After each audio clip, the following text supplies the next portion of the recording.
पत्नी सिर्फ घर के द्वार तक साथ देगी, बेटे शमशान तक जाएंगे, मुखाग्नितान तक साथ देगा।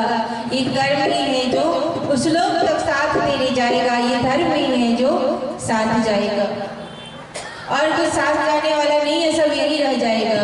परिवार वाले बच्चे आप जिसके लिए जितना भी करो कभी खुश नहीं कर पाओगे। बच्चों के लिए जान भी दे दो, बड़े होकर के एक ही प्रश्न सुनने को मिलेगा कि माता पिता ने मेरे लिए क्या किया है।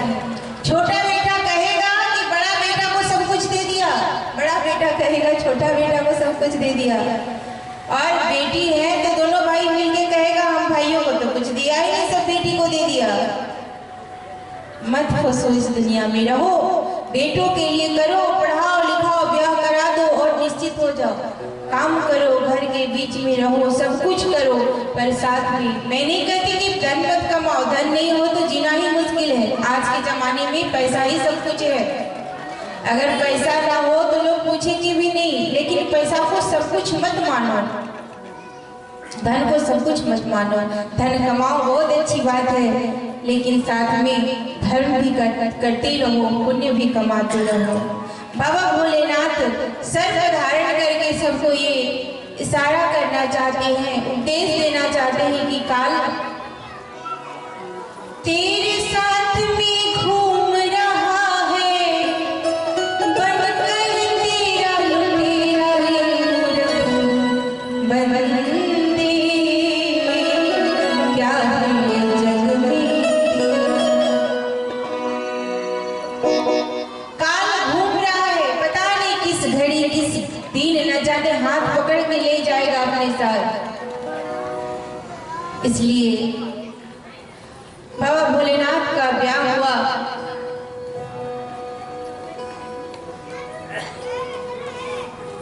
मैया पार्वती की जो माता है मैना रानी, आज अपनी पुत्री से कहती है, पुत्री अपनी बेटी को शिक्षा देती है, हर माँ को देना चाहिए। क्या सिखाती है? बेटी अपने ससुराल में जाके अच्छे से रहना, मुझे पता है करो सदा शंकर पद पूजा, नारी धर्म पति देव न दूजा। पुत्री जा और अपने पति की सेवा करना। मैया पार्वती के सास ससुर तो है नहीं, कहा अपने पति की सेवा करना। नारी का धर्म पति देव के बिना और दूसरा कोई नहीं है। शिक्षा देती है बहुत अच्छे से, अपने पति की सेवा करना, पति की आज्ञा का पालन करना, अच्छे से रहना। मैं जानती हूँ पुत्री, कत विधि सजी नारी जग माही, पराधीन सपने सुख नारी। यद्यपि मुझे ज्ञात है पुत्री, पराधीन कभी सपने में भी सुख प्राप्त नहीं होता, और नारी जाति का भाग्य विधाता ने पराधीन ही लिख दिया। जब एक कन्या छोटी होती है तो अपने पिता के अधीन रहती है, जब बड़ी होती है तो पुत्र के पति के अधीन हो जाती है, और जब बूढ़ी हो जाती है तो पुत्र के अधीन हो जाती है। नारी जाति को सदैव किसी के अधीन ही रहना पड़ता है। लेकिन पुत्री फिर भी मुझे पता है, पराधीन सपने हो सुख नाही, कत विधि सजी नारी जग माही। कितने रूपों में सजी है नारी, कभी कन्या के रूप में, कभी पत्नी के रूप में, कभी माता के रूप में, कभी बहन के रूप में, कभी बुआ के रूप में। कितने रूप होता है नारियों का। लेकिन बेटी मैं जानती हूँ ससुराल में तुम्हें कष्ट होगा, पर फिर भी अच्छे से रहना।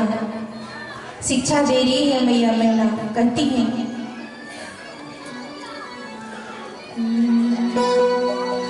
मान ली दुलारी मेरा कहना, मान ली दुलारी मेरा कहना, इस भांति रहना जाके ससुराल में। कैसे रहना? मान ले दुलारी मेरा कहना, इस भांति रहना जाके ससुराल में। मान ले दुलारी मेरा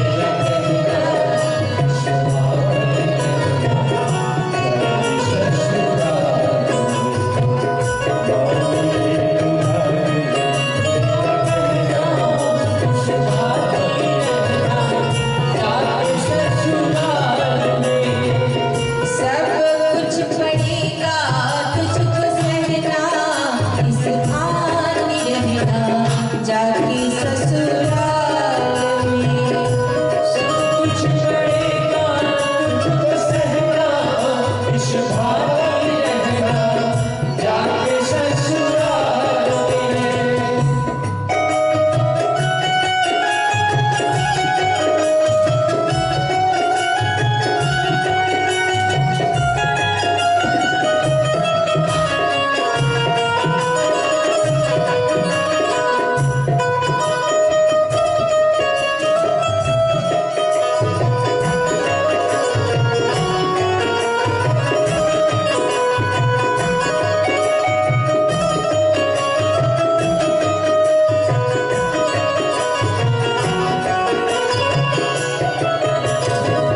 अगर तुम्हारे ससुराल में किसी ने कुछ कहा तो तुम बोलना नहीं, जवाब मत देना, सब कुछ सह लेना।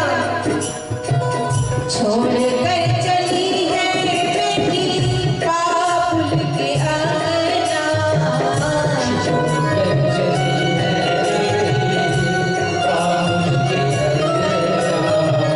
संग की सहेली तेरी जाए कोई संगना।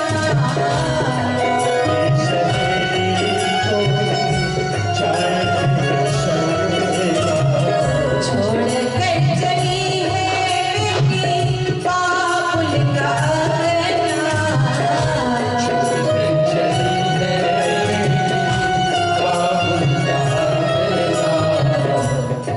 की सहेली तेरी जाए कोई संगना।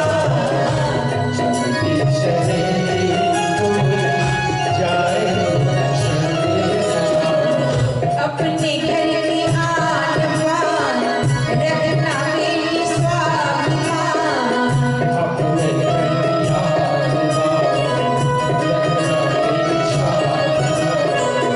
नीच को झुका के रखियो नैना, इस भांति रहना जाके ससुराल में। मान ले मेरा कहना, इस भांति रहना जाके ससुराल में।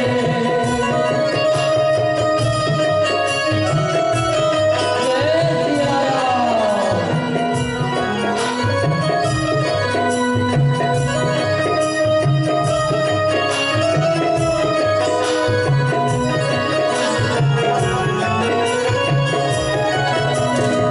बेटी, मुझे पता है ससुराल में तुम्हें बड़ा कष्ट होगा, क्योंकि यहाँ के एक भी संग की सहेली तेरे साथ नहीं जाने वाले। पर पुत्री, अपने पिता के स्वाभिमान को, अपनी माता के लाज को लज्जित मत करना। और क्या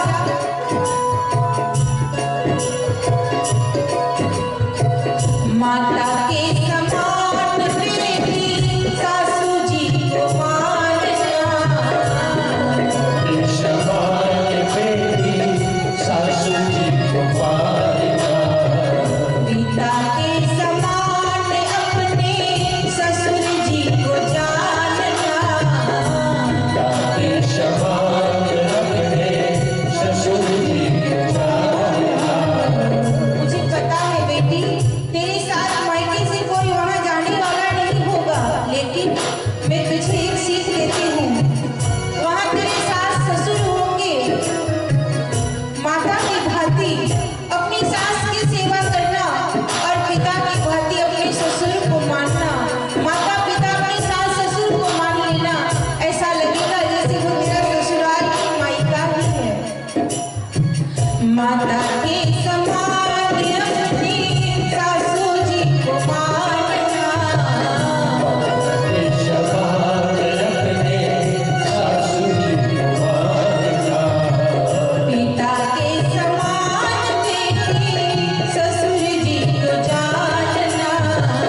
कभी कभी सासू तेरी कड़वे बोल बोलेगी। हो सकता है बेटी वो तेरी माँ नहीं है, तुझे अपने कोख से जना नहीं है। हो सकता है तेरी सास तुझे कभी कड़वे बोल दो चार बोल भी दे, पर तू कुछ मत बोलना, कुछ मत बोलना, तू मुँह मत खोलना, तू और नीचे को झुका के रखियो नैना, सवारी रहना जाके ससुराल में। कितनी कितनी अच्छी सीख देती है मैया मैना। आजकल की माताएं क्या शिक्षा देती है? आप लोगों को नहीं कहती, आप लोग नहीं शिक्षा देते होंगे, पर इस कलयुग की माताएं अपनी बेटियों से कहती है, बेटी 10 लाख रुपया दे के ब्याह दे रहे हैं तेरा, कुछ काम नहीं करना। इतना दहेज दे रहे हैं, 10 लाख 20 लाख दहेज दे रहे हैं, काम करेगी जाके? पति खाए नहीं खाए खा लेना, सास खाए नहीं खाए खा लेना, सासू से काम करवाना। और तेरी ननद आए ना तो जितनी भी साड़ियाँ तेरी अच्छी अच्छी सब लॉकर में लॉक कर देना, नहीं तो नंदे सब साड़ियाँ देवर लेके चली जाएंगी। और देवर जेठानी देवरानी, यहाँ मैना कहती है जेठानी से प्यार करना, देवरानी से प्यार करना, इन्हीं को समझना अपनी बहना। बेटी जेठानी का आदर करना, देवरानी से प्यार करना, पर आज इस कलयुग में किसी के घर में जेठानी देवरानी में शायद ही बनता हो। क्यों नहीं बनता? माताएं शिक्षा नहीं देती अपनी कन्याओं को। कहती है बेटी जा रही हो ससुराल, फ्री में नहीं जा रही है। और बात भी सही है, दहेज लेकर के आएगी तो क्यों करेगी? मैना शिक्षा देती है, रानी मैना शिक्षा देती है अपनी पुत्री को, कुछ भी हो जाए करो सदा शंकर पद पूजा, नारी धर्म पति देव न दूजा। विदा किया है। आज कैलाश पर्वत में आई हैं मैया पार्वती बाबा भोलेनाथ, और कैलाश पर्वत में आकर के अपने नए जीवन की शुरुआत की है। बाबा तुलसीदास कहते हैं जगत मातु पितु शंभु भवानी, जगत मातु पितु शंभु भवानी, जगत मातु पितु शंभु भवानी, तेहि शिकारना करनु बखानी,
मानस में लिखते हैं कि जब बाबा भोलेनाथ माँ पार्वती कैलाश पर्वत में पधारे हैं तब जगत मातु पितु शंभु भवानी, तीन कर श्रृंगार न कहूं बखानी। जगत के माता पिता बाबा भोलेनाथ माँ पार्वती के श्रृंगार का बखान कौन कर सकता है? दोनों अति आनंद से प्रेम से रहते हैं। कर रहे विविध विधि भोग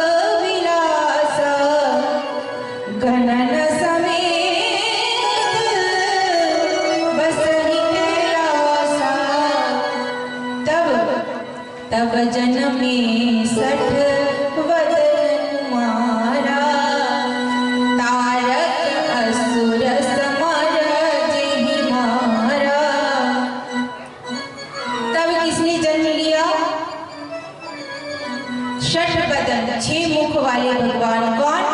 कार्तिकेय जी महाराज। बोलिए कार्तिकेय जी महाराज की जय हो। बाबा भोलेनाथ की जय। मैया पार्वती की जय। कैलाश धाम की जय हो। बाबा बजरंगबली की जय। और तारकासुर जो असुर थे जिन्होंने उपद्रव मचा रखा था,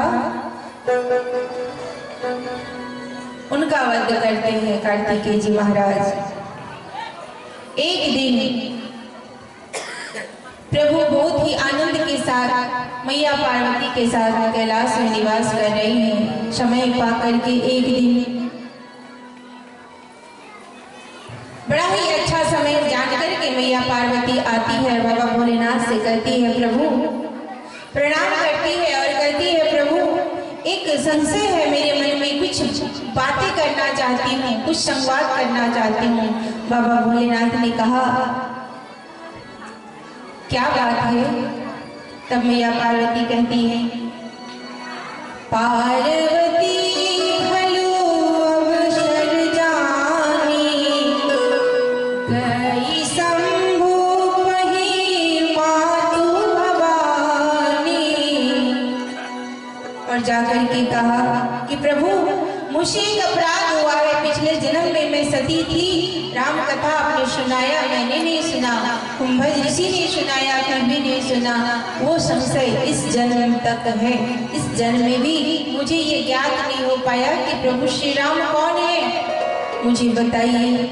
जैसे ही मैया पार्वती ने ये प्रश्न किया, बाबा भोलेनाथ ने कहा रुको देवी, और बड़ा ही सुंदर आसन बिछाया। जानी प्रियाती आदर की मां, आदर नहीं अति आदर। क्या किया बाबा भोलेनाथ ने? अति आदर किया। जानी प्रियाती आदर की बाम भाग तब आसन दीना। यहाँ बाबा तुलसीदास जी संकेत करके कहना चाहते हो मानो कि पति को पत्नी का आदर करना चाहिए।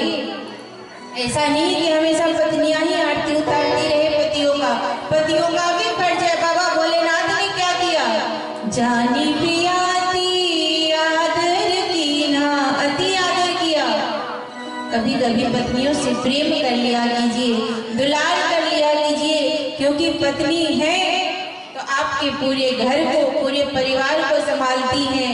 अपना मायका छोड़ करके, माँ बाप को छोड़ करके, सब कुछ छोड़ करके, गांव घर छोड़ करके आपके घर में आकर के रहती हैं, आपके लिए भोजन बनाती हैं, आपके माता पिता की सेवा करती हैं, आपके बच्चों को देखती हैं, पूरे घर की जिम्मेदारी को संभाल करके रखती हैं। पत्नी जैसी भी मिले। एक संत थे तुकाराम जी, उनकी पत्नी बड़ी झगड़ालू थी, हमेशा झगड़ा करते रहते थे, लेकिन फिर भी बड़ा प्रसन्न था। एक दिन किसी जजमान के यहाँ गए तो जजमान ने उन्हें पूजा कराने के बदले में एक ईख दिया, गन्ना। उस गन्ने को लेकर के आ ही रहे थे, पत्नी ने देख लिया। जाते हो पुरोहित करने के लिए आचार्य जी बनकर के और मात्र गन्ना लेके आए। अरे भोजन पानी की व्यवस्था नहीं है, इस गन्ने से क्या होगा? गन्ने को लिया और तुकाराम जी के सर पे दे मारी, वो टुकड़ा हो गया। दूसरा पति रहता तो गुस्सा जाता कि गन्ने से मुझे मारी, लेकिन तुकाराम जी हंस करके बोले वाह तुम तो धन्य हो देवी, मैं विचार कर ही रहा था कि एक गन्ना है, हम लोग दो प्राणी है, कैसे खाएंगे, लेकिन तुमने तो इसे दो टुकड़े में बांट दिया। लो एक तुम खा लो, एक मैं खा लूं। पत्नी अगर अच्छी मिले तो भगवान को शुक्रिया करो, धन्यवाद करो कि भगवान आपने हमें कितनी सुंदर पत्नी दी है, धर्म काम में मेरा हाथ बटाती है। अगर पत्नी थोड़ी टेढ़ी मिल जाए तो भी भगवान का धन्यवाद करो। क्यों?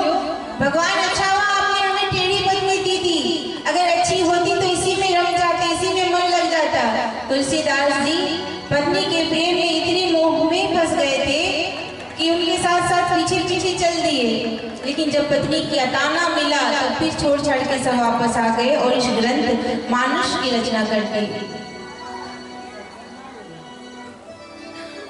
पति पत्नी का संबंध बड़ा मधुर संबंध होता है। अच्छी मिले फिर भी खुश रहो और टेढ़ी मिले फिर भी खुश रहो। इस जन्म में नहीं, पूर्व जन्म में ही विधाता लिख करके हमारे कर्मों के हिसाब से इस जन्म में पति पत्नी की जोड़ियां बनाते हैं। बाबा भोलेनाथ बड़े ही प्रेम के साथ मैया पार्वती को कहते हैं, आदर के साथ वाम भाग में आसन बिठाया। मैया पार्वती ने जैसे ही देखा वाम भाग में आसन, खुश हो गई, नाचने लगी खुशी से। क्यों? क्योंकि खोया हुआ सामान अगर वापस मिल जाए तो दोगुनी खुशी होती है। किसी मैया का झुमका अगर कथा पंडाल में खो जाए और फिर दूसरे दिन वापस मिल जाए तो पास में तो था झुमका पहले से ही, लेकिन खोया हुआ वापस मिल जाए तो उसमें खुशी का तो ठिकाना ही नहीं रहता, दो गुना खुशी हो जाता है। आज सती जब थी तब वाम भाग से त्याग किए थे बाबा भोलेनाथ, आज पार्वती के रूप में पुनः वाम भाग में स्थान मिला। बहुत प्रसन्न है मैया पार्वती। कहती है, कथा जो सकले लोक हितकारी, सोई पूछन चहो शैल कुमारी। प्रभु मुझे बताइए वही कथा जिनके बारे में मैंने सुना है, वेदों में पढ़ा है, ऋषि मुनियों से सुना है। तुम पुनि राम राम पुनि राती। आप दिन रात जिस राम को जपते हैं वो राम कौन है? क्या ऋषि मुनि जिनका ध्यान करते हैं वो राम, और जिनका नाम आप जपते हैं क्या वो राम एक ही है? राम कवन प्रभु पूछहि तोहि, राम कवन प्रभु पूछहि तोहि, कहिया बुझाई कृपा निधि मोहि। बताइए ना प्रभु, राम कौन है? विश्वनाथ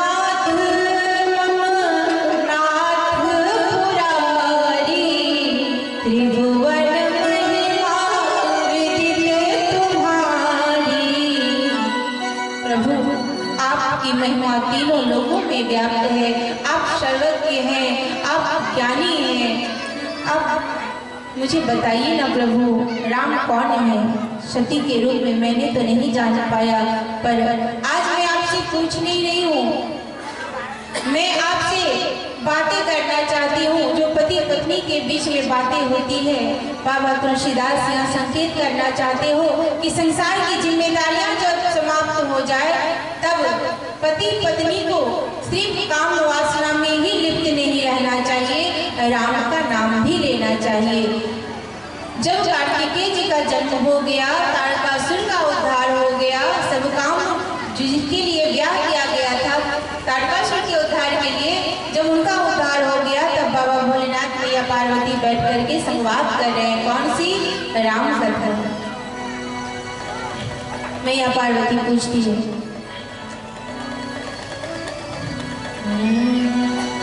पूछे मैया पूछे